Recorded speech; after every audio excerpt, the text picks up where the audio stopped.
the right path. Okay, 2AC, maaari na natin ibigay ang candle. Sige, lapit tayo. Yung nasa dulo, pwede kayong pumano sa gitna. Sa gitna, sa gitna. Makijoin kayo sa kanila.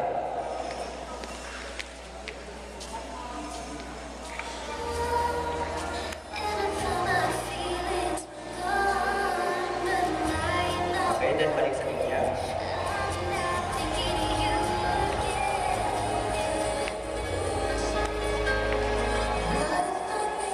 Now, let this flower be a symbol of love we have for you, the love that strengthens our friendship.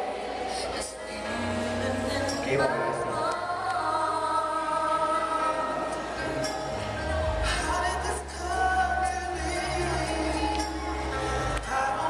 May these candles and flowers remind every one of us that one time in our life, our paths crossed and we became friends.